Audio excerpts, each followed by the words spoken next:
జూబ్లీహిల్స్ ఉప ఎన్నికపై చర్చించేందుకు కేటీఆర్ హరీష్ రావు కలిసి ఎర్రవెల్లి ఫామ్ హౌస్ కు వెళ్లారు. అక్కడ పార్టీ అధినేత కేసీఆర్ తో సమావేశమయ్యారు. జూబ్లీహిల్స్ ఉప ఎన్నికల్లో ప్రచారంపై చర్చిస్తున్నారు. నియోజకవర్గంలో రోడ్ షోలు, ప్రచార వ్యూహంపై మంతనాలు జరుపుతున్నారు. రేపు జూబ్లీహిల్స్ నియోజకవర్గ ఇన్ఛార్జీలతో ఫామ్ హౌస్ లో కేసీఆర్ సమావేశం కానున్నారు. ఉప ఎన్నికల్లో ప్రచార వ్యూహంపై వారికి దిశానిర్దేశం చేయనున్నారు.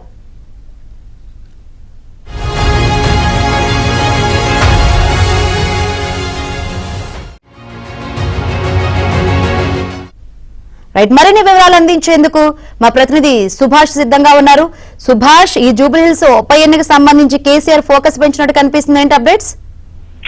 శంకరి, జూబ్లీహిల్స్ ఉప ఎన్నికకు సంబంధించి బీఆర్ఎస్ ప్రతిష్టాత్మకంగా తీసుకుందని చెప్పొచ్చు. ఎలాగైనా గెలవాలనే ఉద్దేశంతో పావులు కలుపుతుందని చెప్పొచ్చు. ఇప్పటికే జూబ్లీహిల్స్ ఉప ఎన్నికకు సంబంధించి ఇటు సిద్దిపేట నియోజకవర్గం నుంచి కావచ్చు, వివిధ నియోజకవర్గాల నుంచి కొంతమంది ఇన్ఛార్జీలను, పార్టీ నాయకులను జూబ్లీహిల్స్ లో ఏరియాల వారీగా కూడా ఇన్ఛార్జిగా నియమించిన పరిస్థితి కనిపిస్తుంది. సో ఈ నేపథ్యంలోనే రాబోయే రోజుల్లో జూబ్లీహిల్స్ కు సంబంధించి ప్రచార వ్యూహం ఎలా ఉండాలి, ఏ విధంగా ప్రచారం చేయాలి, రోడ్ షోలు ఏ విధంగా నిర్వహించాలి, ఎప్పుడెప్పుడు ఎవరెవరు నాయకులను పిలిపించాలి అన్న అంశంపై ఈ రోజు మాజీ మంత్రులు కేటీఆర్, హరీష్ రావు, కేసీఆర్ ఎర్రవెల్లి ఫామ్ హౌస్ కు వచ్చి చర్చిస్తున్నారు. ప్రధానంగా జూబ్లీహిల్స్ ఎన్నికల్లో ఎలాగైనా గెలవాలనే ఉద్దేశంతో సీరియస్ గా డిస్కషన్ అయితే ఈ ముఖ్య నేతల మధ్య నడుస్తుంది. ఇప్పటికే జూబ్లీహిల్స్ సంబంధించి ఇన్ఛార్జీలకు సంబంధించిన మీటింగ్ ను కూడా రేపు ఎర్రవల్లిలో ఏర్పాటు చేసి వారికి ప్రచారంపై దిశానిర్దేశం కేసీఆర్ చేయనున్నారు. సో పార్టీ అధినేత సూచనలకు అనుగుణంగా, దిశానిర్దేశానికి అనుగుణంగా కూడా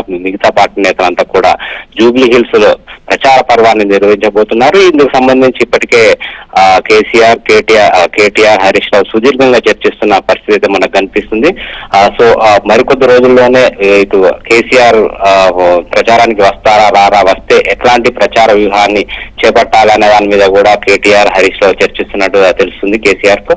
సో కేటీఆర్ ఒకవైపు, హరీష్ రావు వైపు ప్రచార కార్యక్రమాన్ని తమ భుజస్కంధాలపై వేసుకొని నిర్వహిస్తూనే పార్టీ అధినేత సూచనల మేరకు జూబ్లీహిల్స్ ఎన్నికను ఎట్లాగైనా గెలుచుకోవాలన్న ఉద్దేశంతో బీఆర్ఎస్ అయితే ముందుకు వెళ్తున్నట్టుగా కనిపిస్తుంది. Shankari, right, thank you Subhash.